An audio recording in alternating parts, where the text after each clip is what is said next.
That sounds pretty good.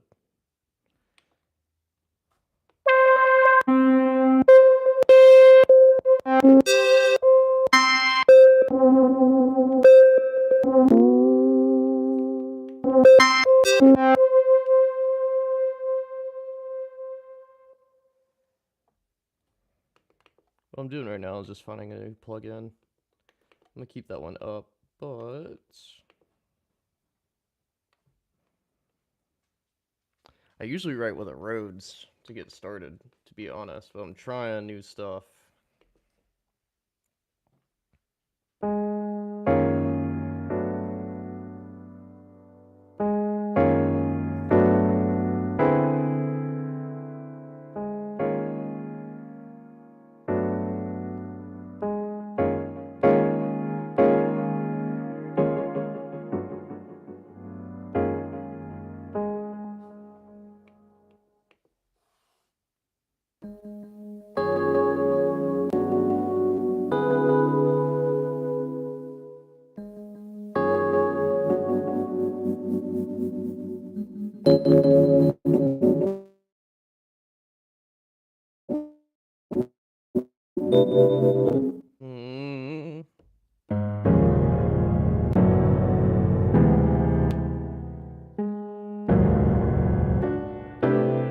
That G flat 6 sounds good. What's up, man? Here, let me show you one of my favorite plugins on here.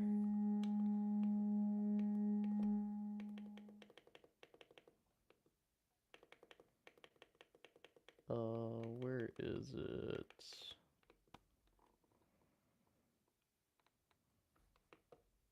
It's called Stage EP. You shouldn't get one. You should grow that shit out. You need to grow that hair out, boy. Be looking good. Hang on, I gotta pull up my live stream on YouTube. Aha, there we go.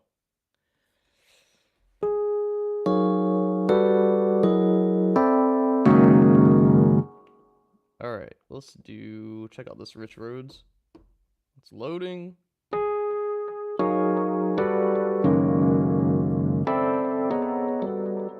All right, let's get some compression on this bad boy.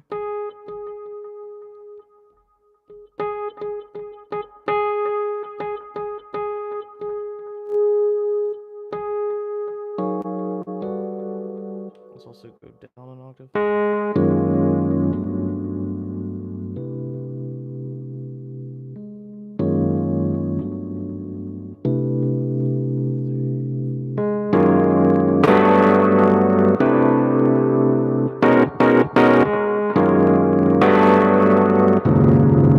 That G flat 6 sounds so gnarly.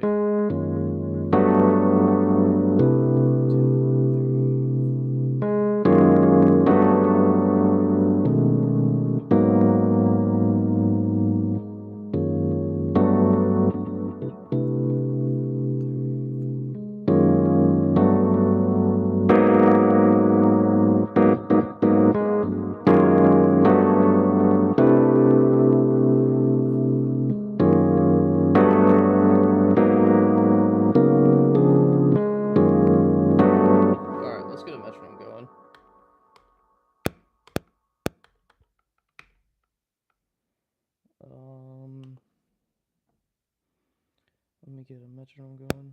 2, 3. That's way too fast. Let's drop it down to.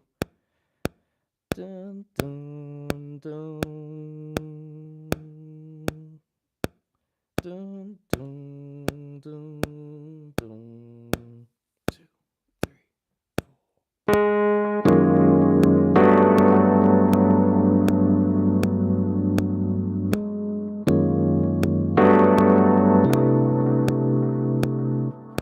Let's get drums going real quick. I need a beat for this. So we're gonna go to drum plugin, browse. Let's go up, drums. I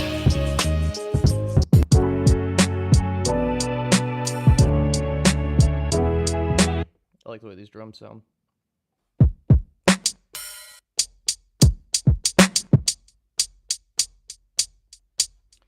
There's a beat from a band called oh, you're an 8th grader? Right on, man. There's a I need to find this. Hold on. Let's go to Spotify. There's a beat I want to steal from Tribe Called Quest. Tribe Called Quest. Man, I'm going to get dinged on copyright. That's okay. I've got to find this beat. Oh, where is their anthology? Is it this? We used to make spiffy like Mr. Clean. A tidbit, a spit. Do I love you? Put me on, Benita Applebaum. I said you gotta put me on, Benita Applebaum. Gotta put me on, Benita Applebaum. I said. Hey yo, he's having a ball. Glove, like a box of pop.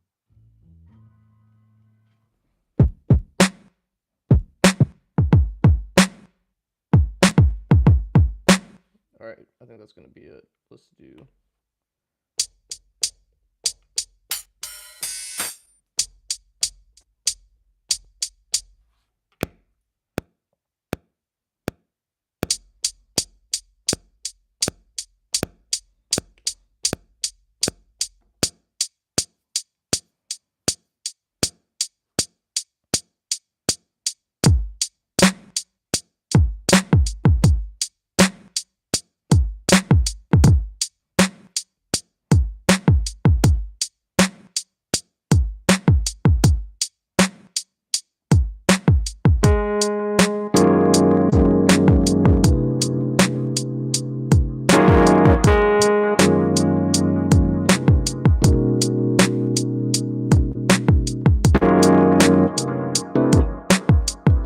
Alright, let's double this. Dun, dun.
Alright, let me change. Actually, I should record this chord progression and then I should worry about sound design. Let's see, we're going.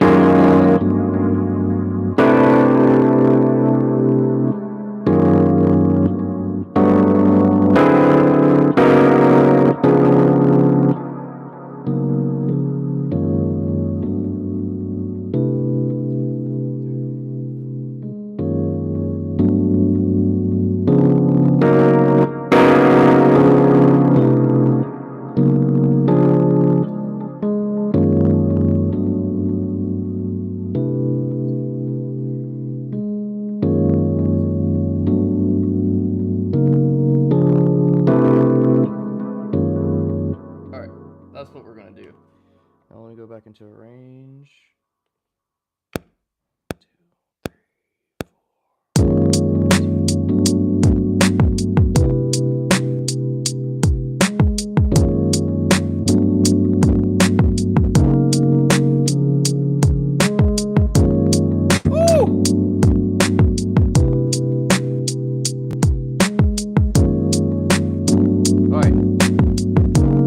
Now what we're going to do is we're going to go hunting for a good sound.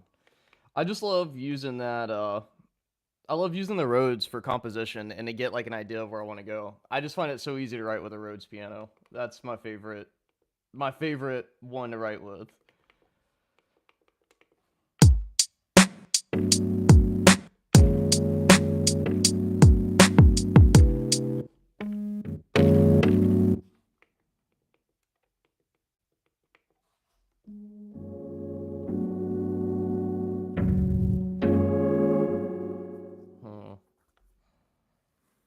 I don't have all of these memorized yet, so I don't know what the ones that I'm going to be grabbing for are.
Oh, hold on. I gotta turn off that light.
D7 flat 9 over D flat.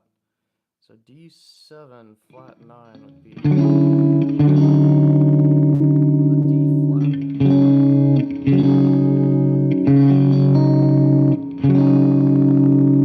Is that right? D7 would be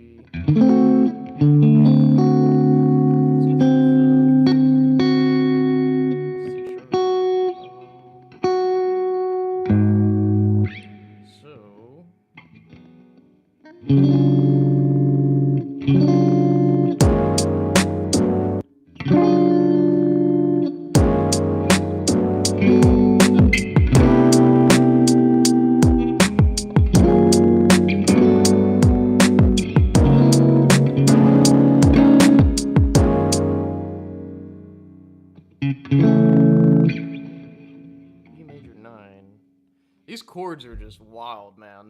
They sound good though.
That sounds so cool.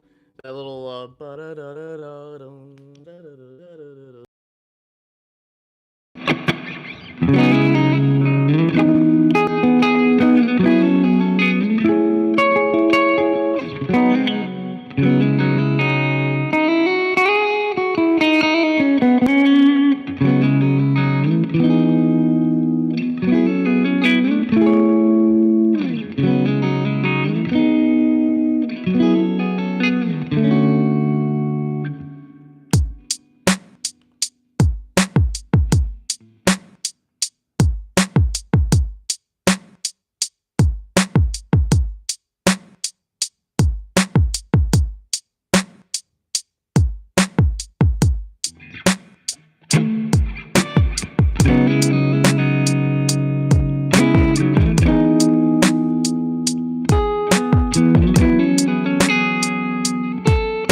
let me double this. This is gonna be an 8-bar phrase.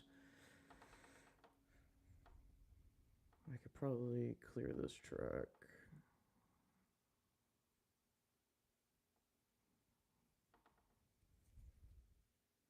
Oh, I did the wrong one.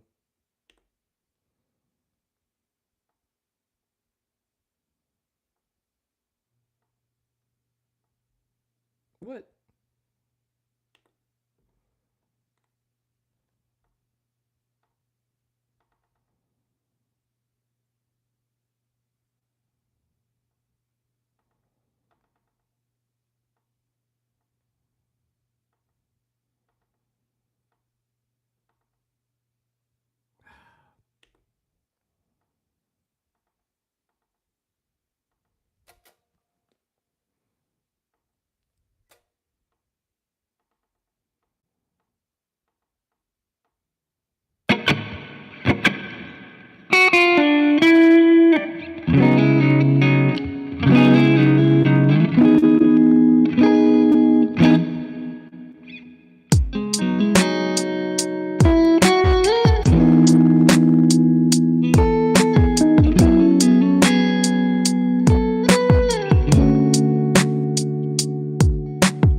Oh yeah, that's it. That's gonna be a phrasing.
What am I doing here? Let me think.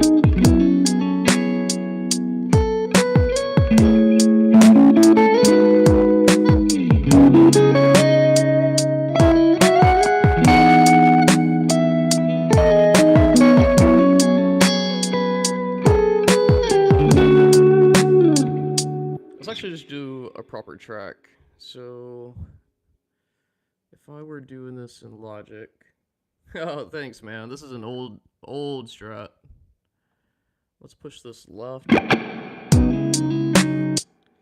Now what I'm gonna do is push this right. I think I was in position 4, so we'll do position 3.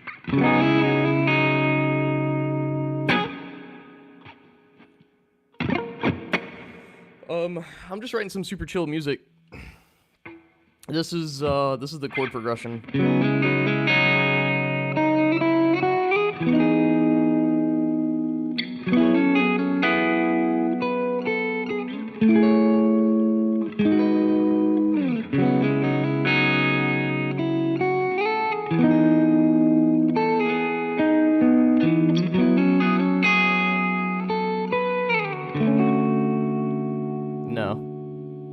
No, I don't.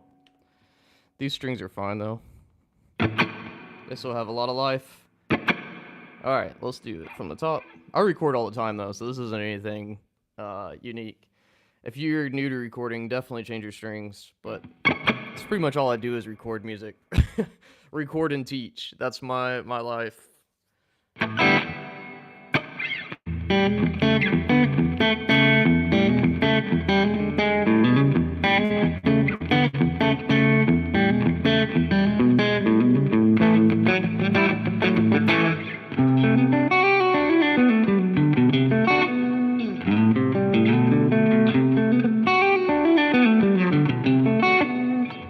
Let me kill the gain on this.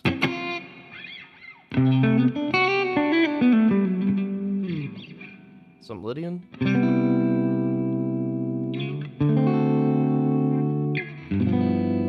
I was thinking,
there you go, man.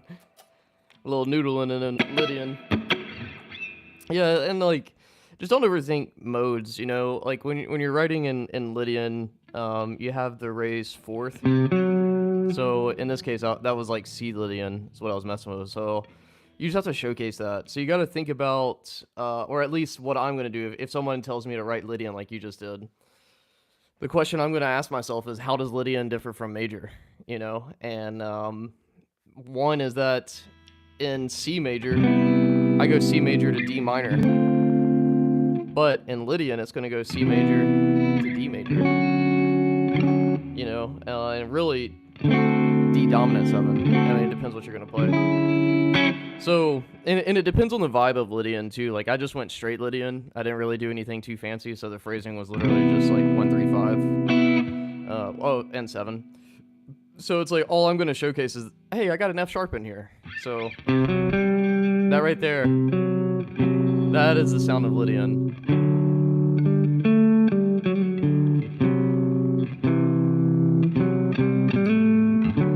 So it's like, I gotta show you, the listener, that I'm in Lydian and I'm not in major. So really, you know, if I'm in C Lydian, I'm really in G major. I just got to, exactly, getting it out there. Yeah, exactly. So my brain is really thinking in G major. I'm just saying, like, what's different between G major and C major. And that's a good exercise, like, to think this way, you know? So, you know, you got A minor, it's the same chord. You have a B minor now instead of this. So I could introduce that B minor.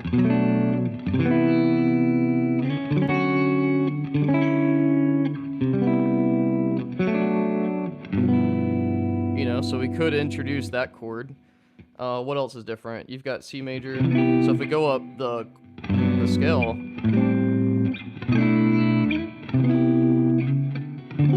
you know, obviously this D dominant is different. So that right there are two chords that are different. So we can include those.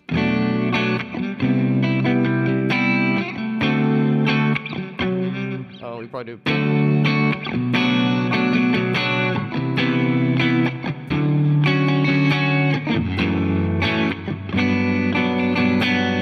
Yeah, that would even sound good. We can kind of blend. So instead of doing a, I guess you could probably do just F major. So check this out. This is strictly taking your exercise here.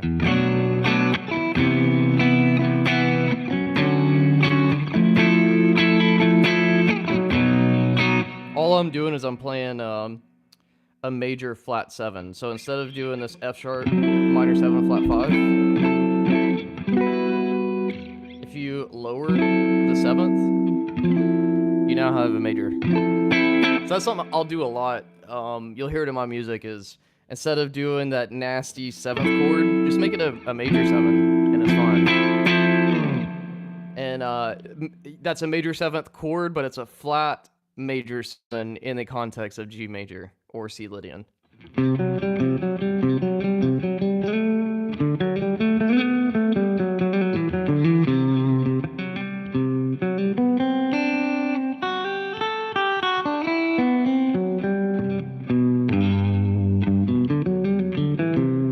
Yeah, man, for sure. You know, because now you got.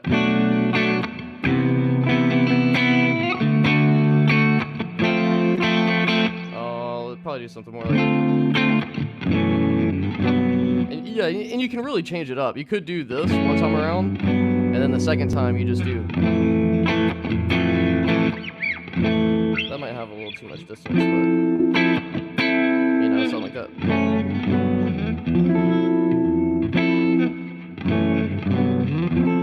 Get some good passing chords there. So.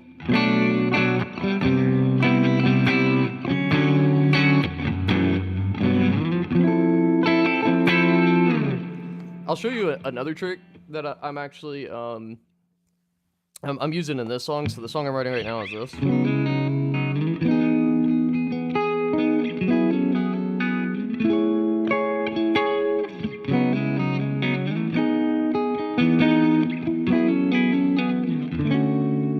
That right there again is that idea of a flat major 7.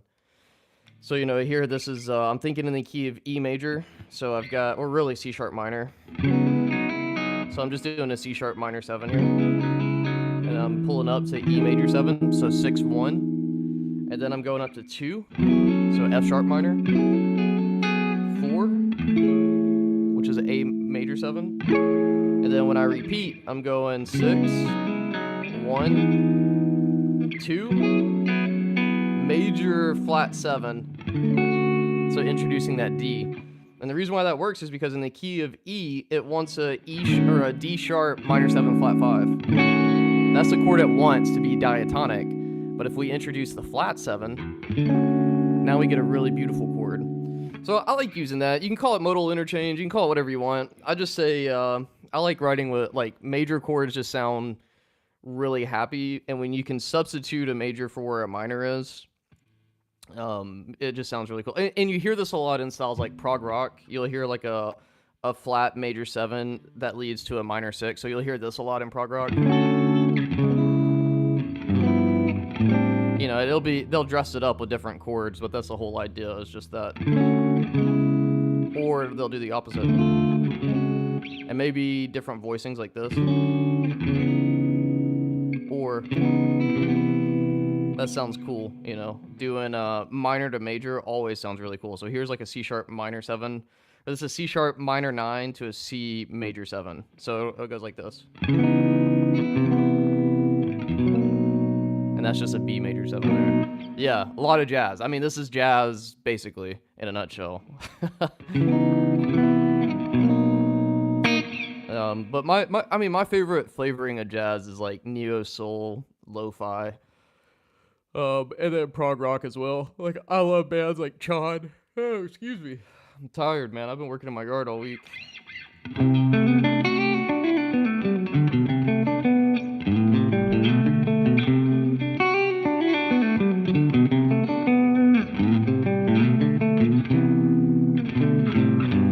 Yeah, Sean uses that a lot. That whole idea. That's probably where I learned it from, to be honest. Because I've been studying a ton of their music.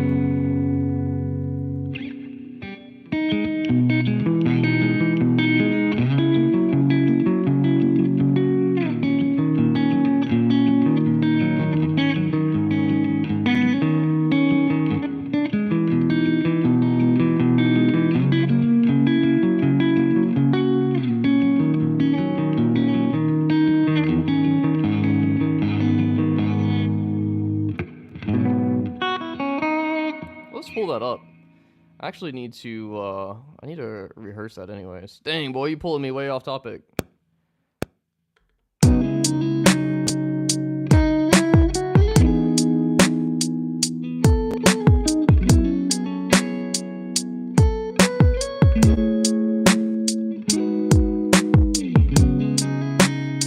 I actually need to finish recording this before I play Rosewood. Yeah, that's just so pretty. I don't want to lose that.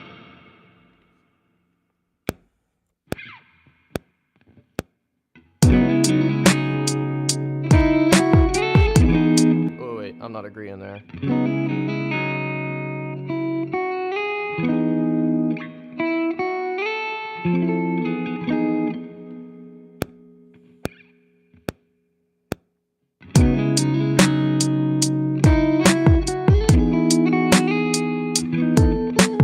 Hang on.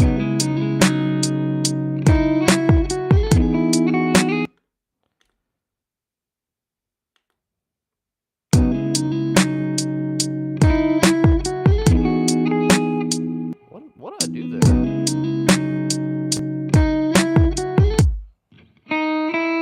Oh, that's what I did.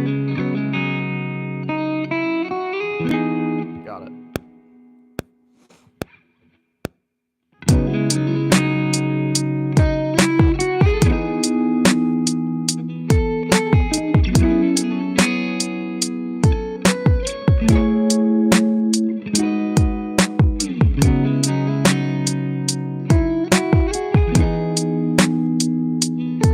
Shit, I changed it up. Second time around it goes. First time it's. Yeah, let me do that again.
Yeah, let's take a step. Now that I got that recorded, now we'll do some John. Oh, thanks, man.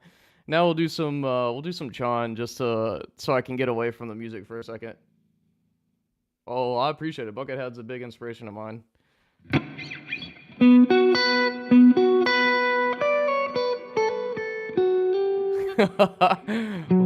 Let's see.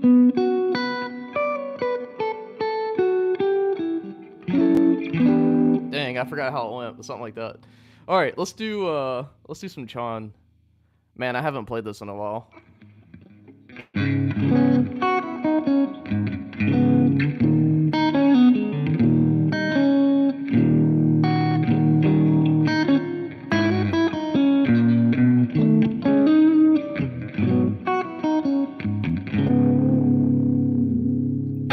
All right, I haven't played this in a while, so this will be interesting. Here we go.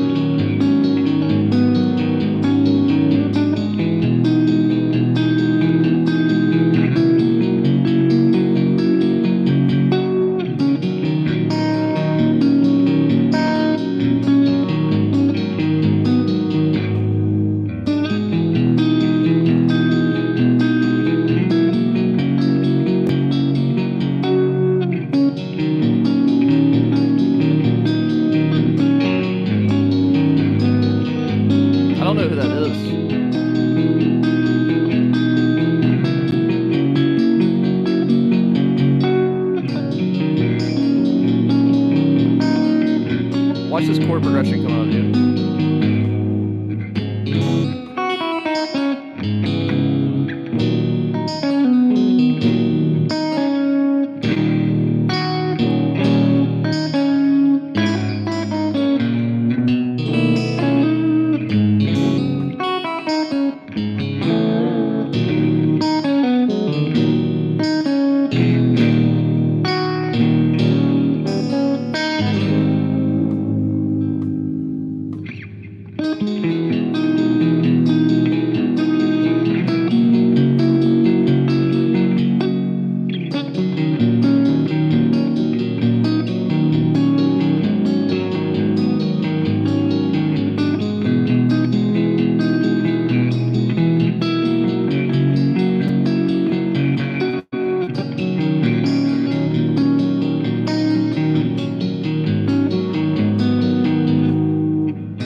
Dude, that solo is so saucy, boy. So saucy.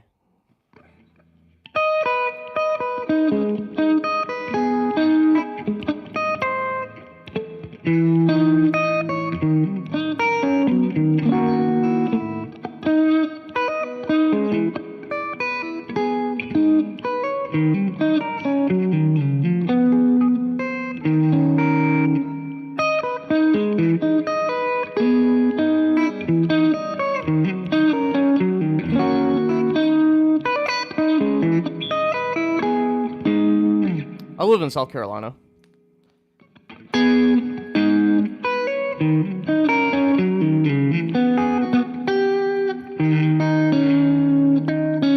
That sounds cool.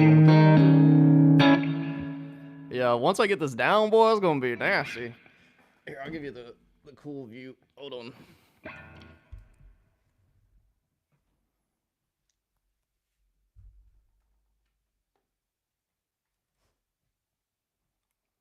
Boom. Boom, now you can see guitar. Look at the string skipping, dude. Where's it at? Hold on.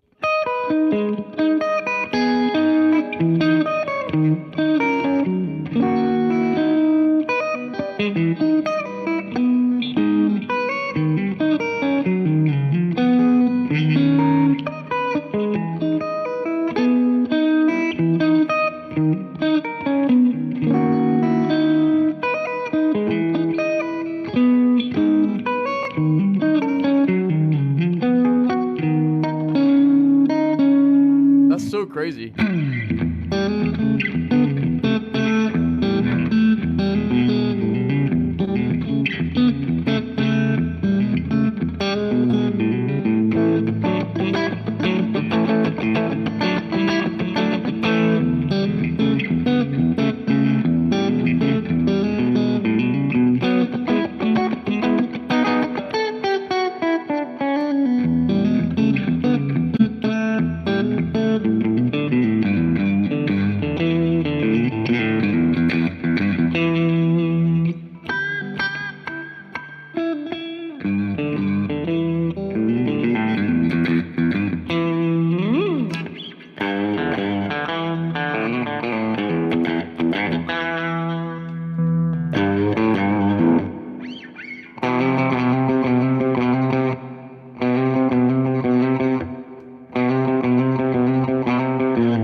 Yeah.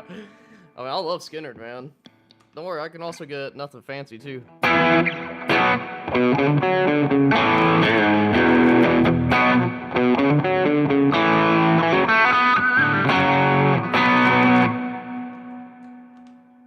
Let me see.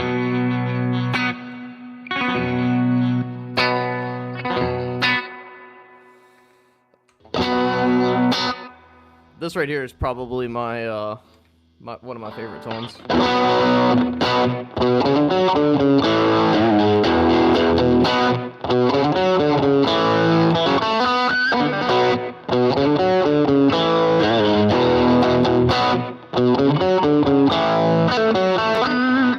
Yeah, man, I love Southern rock. Southern rock is the shit.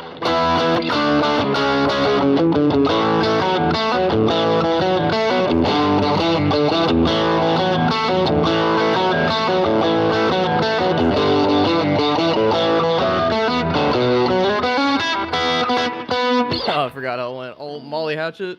Hang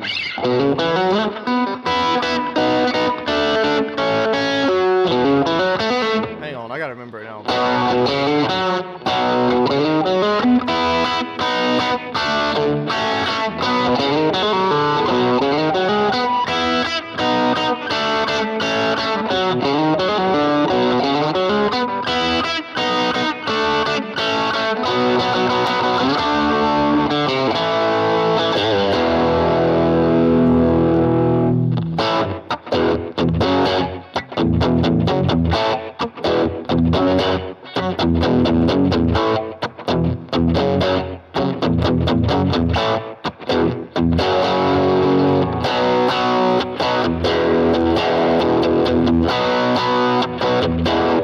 Oh man, Thin Lizzy, this Strat just sounds so damn good. It'll do whatever I ask it to do.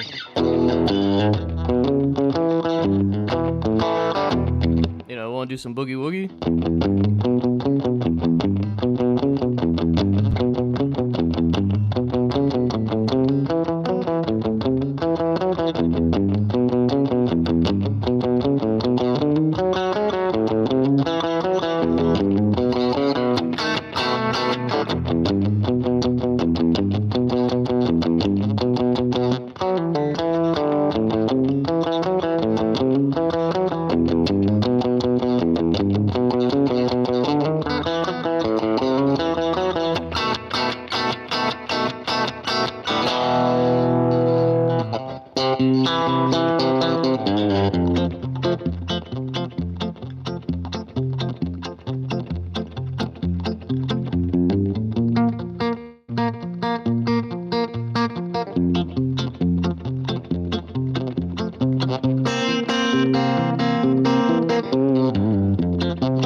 No, I haven't.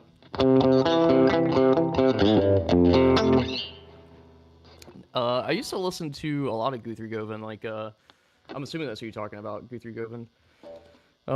His song Fives, that song is so sick.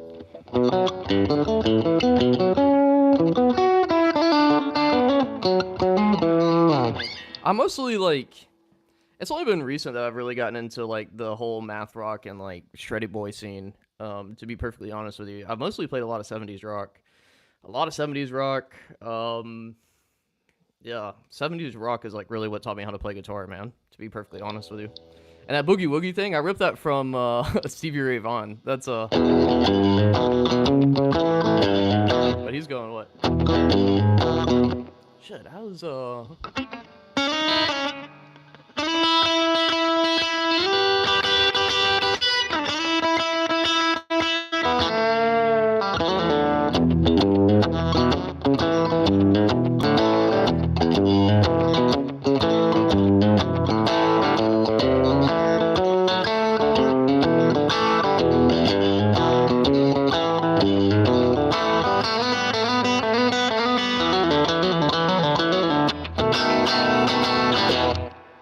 don't know, something like that. I love Stevie Ray Vaughan though. I played a ton of Stevie Ray Vaughan. Just trying to learn. He's one of my favorite guitar players for, like, he's not, to be honest, Stevie Ray Vaughan isn't as, like, technical as people crack him up to be. Like, really, he's one bag of tricks. He shreds the pentatonic blues. That's what he does really well. But really, the secret power of Stevie Ray Vaughan is that what you see is what you get. And I think that's what people enjoy about him, is, like, his authenticity. And, I mean, he just played the guitar, especially his cocaine days. He just played the guitar like a madman, and beat the hell out of it. But, I mean, he also wrote some really soulful music, like, Lenny? Oh, hold on.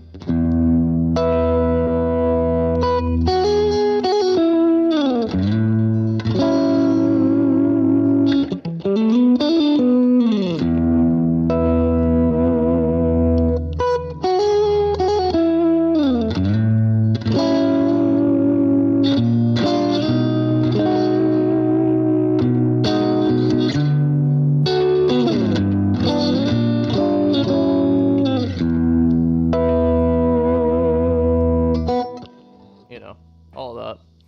Yeah.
Man, I haven't played a lot of Stevie in a while.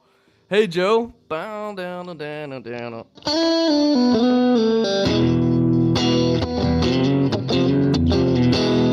Is that right?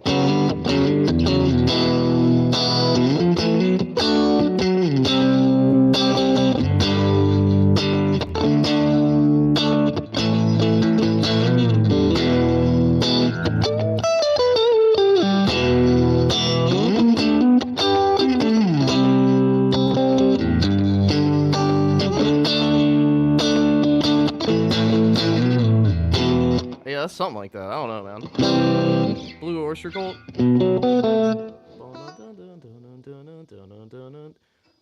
How's that go?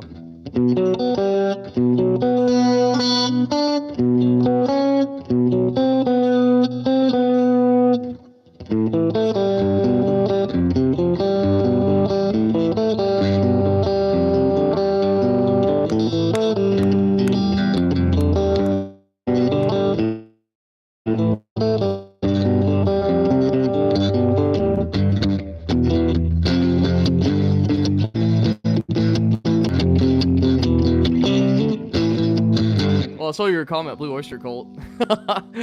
But it's insane how much music I know now. It's just like, it all adds up over the years.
he sounds, man. Yeah, I love Pearl Jam.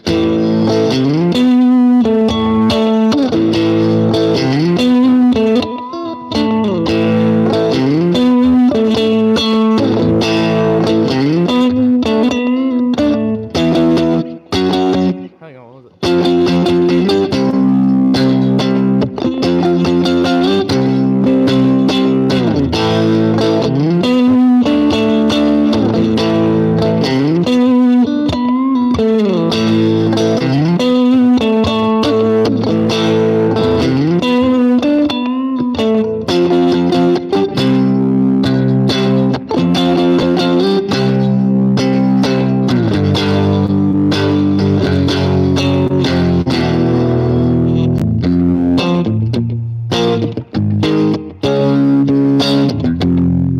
I guess he's in E flat, so it's like.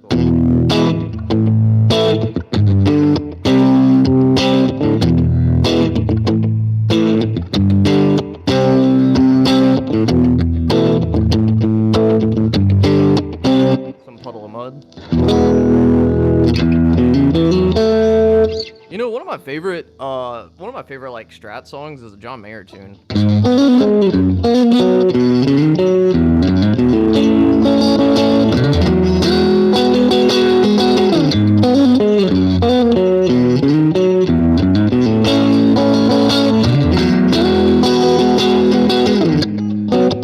What's up, homie? We're just chilling.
Man, yeah, Strats just make me want to practice.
I don't know, man. You got me just noodling now.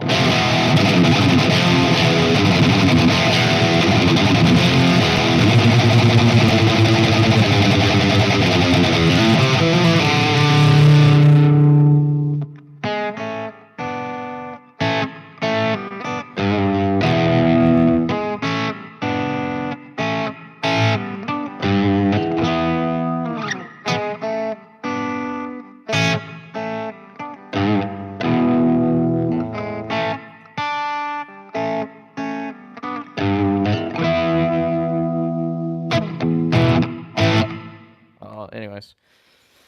Oh, no. I don't. Do you really? That's kind of like Tool.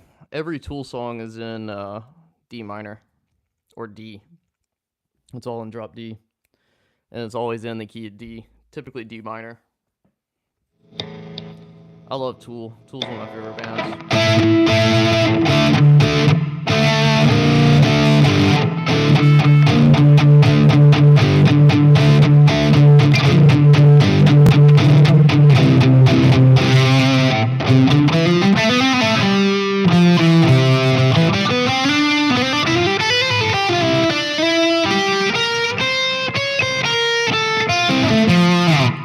Yeah. Man, I need to play the Strat with a high gain more often. It's like spanky.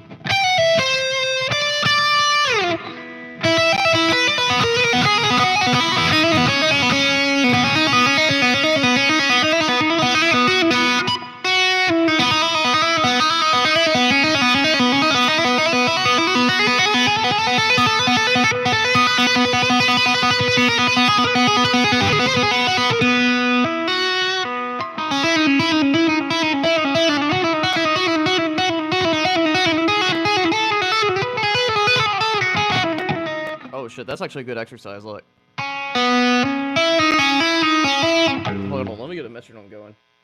Oh, let's do this. Mute. 2, 3.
Triplets in there now. I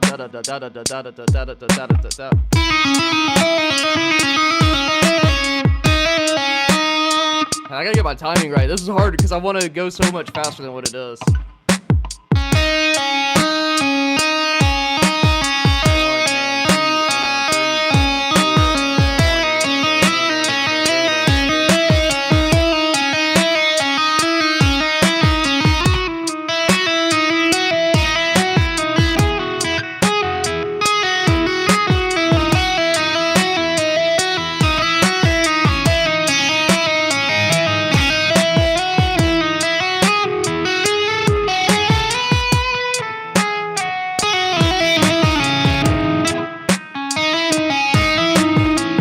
Yeah, well, if you play slow, you get things really clean, so when you go fast, it makes more sense.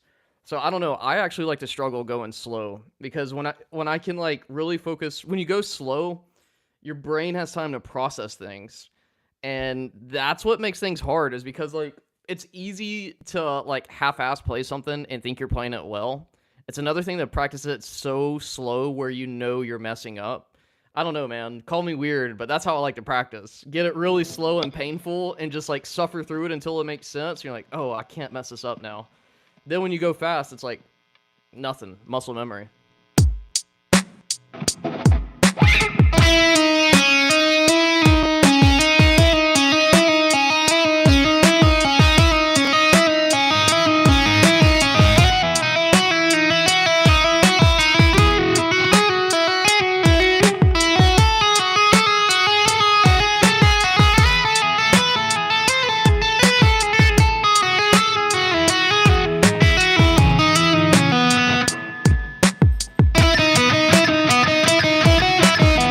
Yeah, it's kind of like just playing scales too. Like if I were to practice it.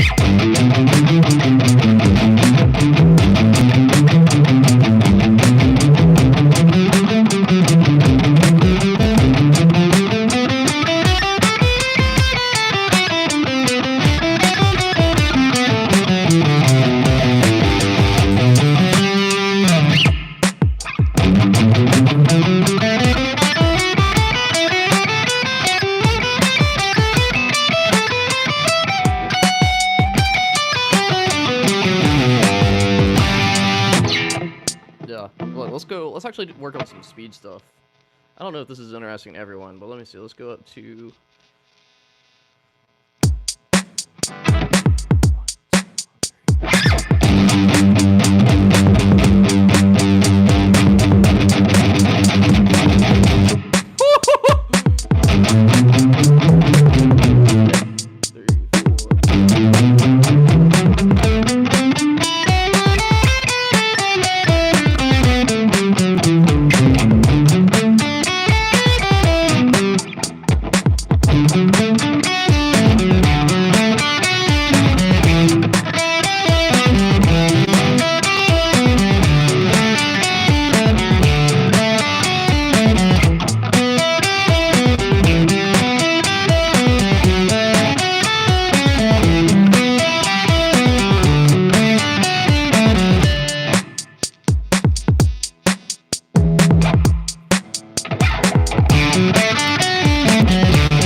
I teach online.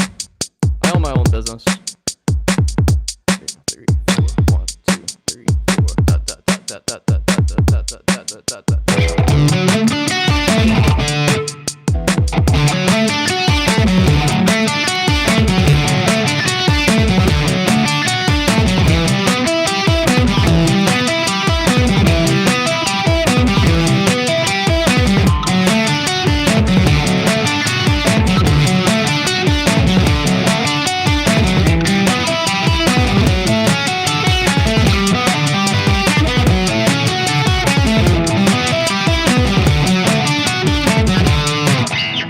Dang, that's hard. My hands are sweating now. I prefer to practice with a clean tone.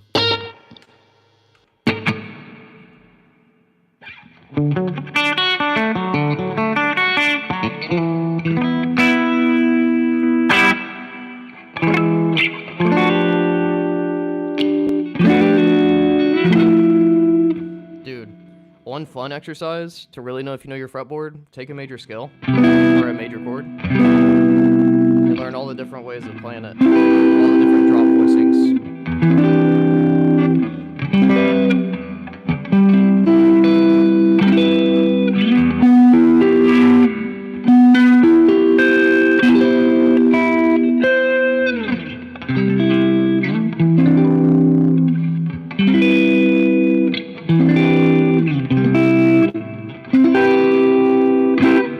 Yeah, I do. I've got 2 acoustics. I don't really care for acoustic guitar that much. I know a lot of people do, man, but I don't know. I'd much rather play electric because there's just there's so much more you can do on an electric than you can in an acoustic. I mean, I say that, then you watch guys like Tommy Emmanuel and Mike Dawes. Those dudes are unbelievable on acoustic. But I don't know. For me, the electric guitar just speaks to me more than the acoustic guitar. Yeah, and plus I can play this all day long. I guess my acoustic isn't bad. I have a Taylor acoustic that I had a friend work on. But yeah, man. I mean, it just all depends on what.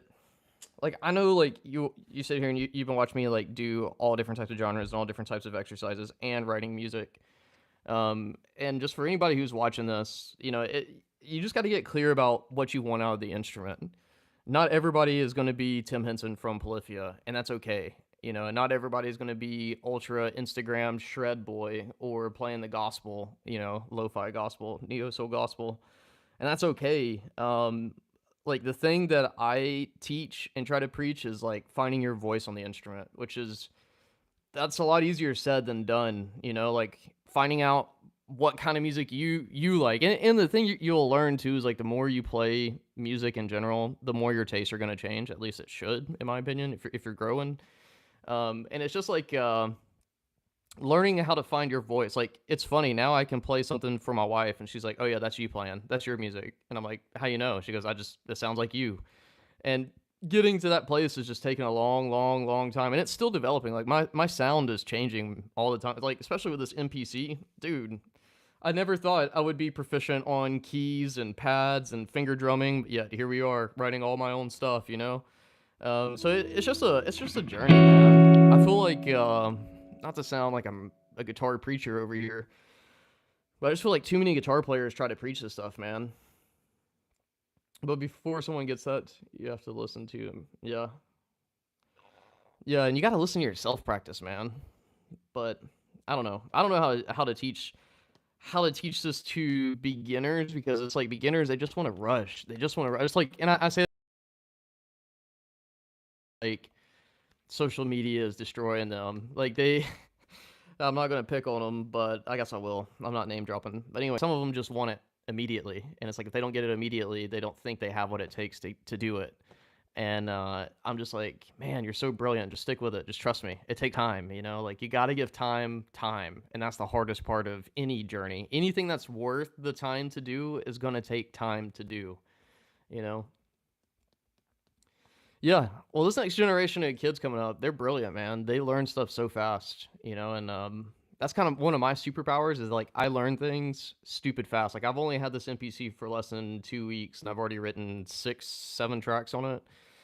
Um, but you know, it's fun teaching kids who are like sponges for that stuff, and they're so interested in different things. But I feel like that's a sign of that is the curse of intelligence. You know, is that like we learn things really fast, but when we learn things that are really difficult that take us time, I don't know, man. That's something I learned in my life. I can't sit here and act like I'm this wise person who's known this my whole life. I mean, shit, I wish, right? You know, I wish I thought this way as a young man. Um, you know, if I could think this way as a young man, then Lord knows where I'd be on the instrument now. But I started really playing guitar in 2021. So, I mean, I've made a lot of progress in 4 years. But I would just say, like, as I've gotten older, a couple of things have changed. And what's up, Artsy? We're just kind of having philosophy conversation right now about guitar. But as I've gotten older, and I'm only 31, so I'm not that old, you know, but I'm a millennial. Um, but you know, the thing that I've been learning coming in my 30s, and also like getting ready to be a dad, my son will be here in May, is my time scale that I think in is different. Like I'm trying to master the art of living slowly. Like I can't tell you, dude. I wish, you know, younger me. I wish my YouTube channel had 1 million subscribers. I wish all this stuff, you know, superficial things. And now my time shift, maybe it's because I've actually found happiness in life. Like I'm genuinely super happy. I live my dream every day. I am married to my dream wife. We've been married for going on 12 years. You know, we got married when we were 19, about to have our first baby. Like life is really good for me right now. It hasn't always been that way. I've worked like a motherfucker to get here, but I'm here and that's all that matters. And one of the biggest things that's changed is learning how to live slowly and like doing things that I enjoy and finding joy in things that I need to do. Like yesterday, I worked in the yard all day, and I really need to get back out there today. I just need to write some music today. Um, and then I'm working on my pond and all this stuff. And you know, a young me would not be able, like 20 something, I would not be able to do that because I was so focused on my craft and my career and trying to do all this bullshit that society tells you need to do. And now it's like, you know, you just don't hear people in their deathbed saying, "I wish I would have spent more time working." You know? So I don't know, man. I don't know where I was going with this, but I just enjoy living slowly. I enjoy doing things that I love to do, and I enjoy not rushing the process, if that makes sense. Like the older I've gotten, the more I've fallen in love with the process. Both with like, I guess music has taught me this. Like I'm relatively new to writing music compared to some of my colleagues. You know, because I guess I'll tell you my life story. Oh, let me read your comment. Some people have listened to the melody once.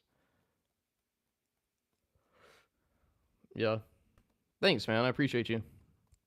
Yeah, man, and you know, like I kind of came to music later in life compared to like some of my colleagues who are out crushing it right now. They've been doing this since they were 18. When I turned 18, I went straight to the United States Marine Corps. I was in the military for 5 years or 8 years total. Then I went to college for computer science. I worked at AWS as a machine learning engineer. Then I worked at Five Nights at Freddy's as a game engineer. And when I lost that job, I realized I fucking hate programming. I was like, this it pays great, but I just don't like the job. And like, if I wanted to stay miserable, why didn't I stay in the military? So I decided to go back to school. This would be, I think I went back to school when I was 27 or 28. Got my second degree in music production from Full Sail, and really just been grinding this whole music thing for the last like 4 years. As a professional musician, I did theater, I did Little Shop of Horror, I did Rock of Ages, which was a huge production. We were playing in front of like 1,000 people a night, which is still my biggest crowd, which was fun. Then I played with two country guys for a little bit, and just decided to focus on the online thing. To be honest, like the local gigs, I don't know, man. I don't. Shout out to all the guys who are out there crushing it, because it's like you work your ass off and you get paid nothing. It's like I would make like 150 to $200 2 or 3 nights a weekend, you know. And so, well, I'll tell you, for me, I started focusing on the online thing and connecting with people, and I've built a business around my YouTube channel. Like my YouTube is really like paid advertising. This is the way I think of it, at least. Is like I give, and I give as much as I can, the best material I can, the very best that I can give. And what I do instead is I ask, like, hey, if you enjoy this and you want to support what I'm doing and also take this to a deeper level, you should consider my course. And you know, kind of like a selfless plug right now, but it works. It really works. I broke over 60 clients. I've got a bunch that are repetitive clients. And I'm just really grateful, man. It's insane. Like when you first start doing the whole social media thing, it feels really awkward. And then you realize it's just other human beings that you're talking to. You know, like a lot of my clients, if they lived here in my city, we would be friends, you know? And the fact that I get to hang out with them and help them with their goals and help them with their craft, like that's what I love. Like, I guess I should also preface this with, you got to know your why.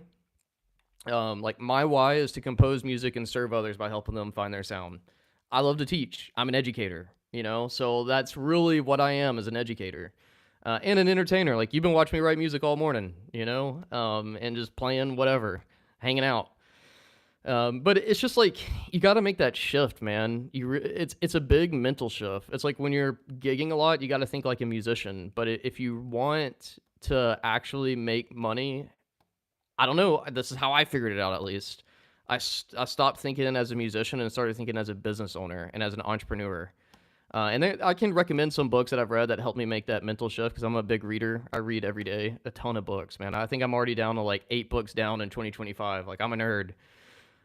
But you know, it's just I used to want to rush the process.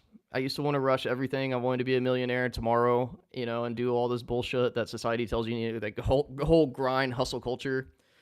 And I don't know, man. I'm just so grateful. Like I pay my bills doing what I love to do, and like my business buys me fun toys, like the MPC and the Tollmaster Pro, and those things pay for themselves tenfold, you know. And I guess like my expectations of life have been dampened, and through that I've found happiness, if that makes sense. Like I don't want more things. I just want to maintain what I have and just like raise my son. I don't know, man.